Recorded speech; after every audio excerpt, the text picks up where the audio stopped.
bakoze ibitangaza, baravuga ngo hahirwa uje mu izina rya Yesu. Barangize baravuga ngo amahoro abe mu ijuru. Oh haleluya, ngo n'icyubahiro kibe ahasumba ahandi hose. Ndi mu ijambo rivuga ngo gutunga Yesu nk'umutungo wimukanwa. Natangiye mbabwira ngo urebeye muri retroviseri ukareba amateka yawe muri uri muri 2025 n'imyaka 25, usanga hari ikimana yakoze mu buzima bwawe.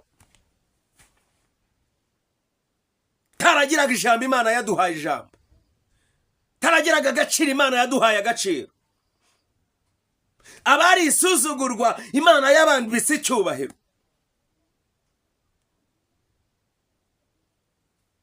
Abataragiraga epfo ntibagire na ruguru Imana yabubatseho amateka mashya.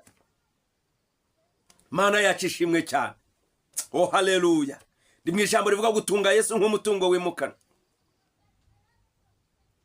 Buriya mu rugo cyangwa mu buzima bw'umuntu hari ibintu agira akabibona nk'iby'agaciro,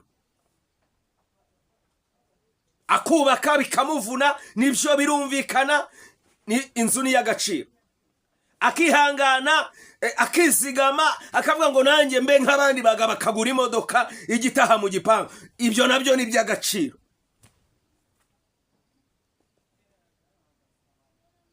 Akagura inkimwe, ejo akagura indi, zikabyara zikororoka, akaba umutunzi, ibyo nabyo ni iby'agaciro. Ariko ndashaka nkubwire ngo Yesu yigeze avuga amagambo akomeye mu butumwa bwiza bwa Luka ibice 21 ku murongo wa 31, aravuga ngo ijuru n'isi bizashira, ngo ariko amagambo yanjye ntabwo azashira na hato. Oh haleluya.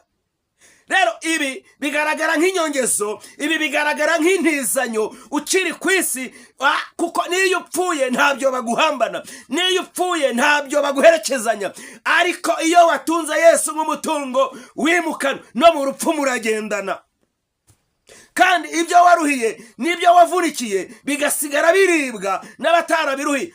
Ntabwo mvuze ko ari bibi, ni ibintu bidufasha mu buzima, ni imitungo irangira, ni imitungo igishira.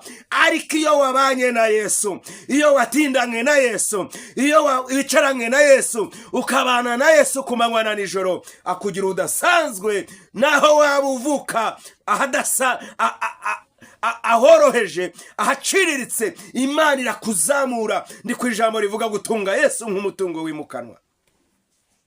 Asifiwe Yesu. Oh haleluya. Iki cyana cy'indogobe ndakigereranya n'umuntu